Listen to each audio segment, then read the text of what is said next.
इस्लाम में औरत का मुकाम व मर्तबा। जब भी मैं सड़कों पर चलती फिरती पर्दा और दुपट्टे को रस्सी की तरह गले में लटकाए हुए खवातीन को देखता हूँ तो उनकी मासूम सी सूरतों पर जमी मसनूई खुशी मुझे बहुत कुछ कहते कहते खामोश कर देती है। हैंड बैग में महफूज उनके कागजी नोट कितने कीमती हैं, उनका अंदाजा उनके अपने हैंड बैग हिफाजत में रखी मजबूत ग्रिफ्ट से हो रहा होता है। वो कीमती जेवर जो उनकी अलमारी या अपनी सोची हुई कोई खुफिया जगह के किसी न नजर आने वाले गोशे में महफूज होते हैं, क्या वो अपनी जात उन जेवरात से भी आर्जा समझ रही है? हदीस नबवी सल्लल्लाहु अलैहि वसल्लम है, दुनिया सारी की सारी मालो मता है और सबसे महंगी चीज दुनिया में नेक और सालिया औरत है। दौरे जहालत जिसमें बेटियों की पैदाइश पे सर शर्म से झुक जाते थे, जहां बेटियों को जिंदा दरगूर कर दिया जाता था, जी हाँ वही दौरे जहालत है जिसमें बाप के मरने के बाद बेटा माँ से शादी कर लेता था। इस्लाम ने जहालत के तमाम भूत तोड़ डाले।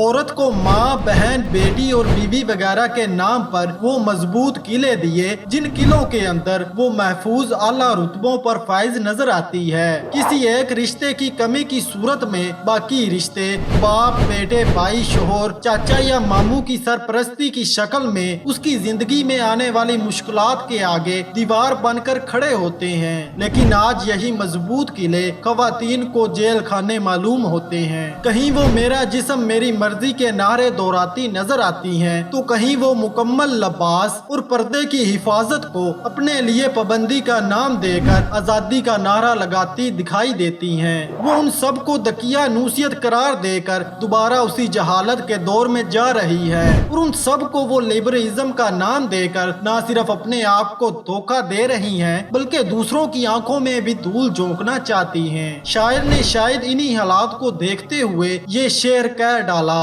सड़कों पे नाचती हैं कनीज़े बतूल की और तालियां बजाती हैं उम्मते रसूल की। लेकिन मुझे शायर की बात से इत्तेफाक नहीं, क्योंकि जो खवातीन भी ये सब कर रही हैं वो दीन इस्लाम से वाकिफ नहीं। मैं तो अपने दीन की तारीख में ऐसी खवातीन को जानता हूँ जिनकी शर्मो हया कभी मैदान जहाद में भी कम ना हुई। हमारे दीन में तो उम्मुल मोमिनीन हजरत खतीजा रजी अल्लाह ताला अन्हा जैसी अजीम खातून की मिसाल है कि जिन्हें खुद अल्लाह ताला हजरत जबरील अलैहिस्सलाम के जरिए सलाम भेज रहा है। हजरत आयशा सदीका रजी अल्लाह ताला अन्हा की मिसाल कि जिन्हें हजरत जबरील अलैहिस्सलाम हजरत मोहम्मद सल्लल्लाहु अलैहि वसल्लम के जरिए सलाम कह रहे हैं। उन सहाबिया की मिसाल कि जब वो अपने बेटे की शहादत की खबर सुनकर मैदान जहाद में पहुंचती है तो किसी ने कहा कि बेटे की शहादत की खबर सुनकर भी पर्दे में आई हो, तो उन्होंने फरमाया कि बेटा शहीद हुआ है, हया तो शहीद नहीं हुई। यहाँ मैं हया पर चंद हदीस मुबारका पेश करूँगा।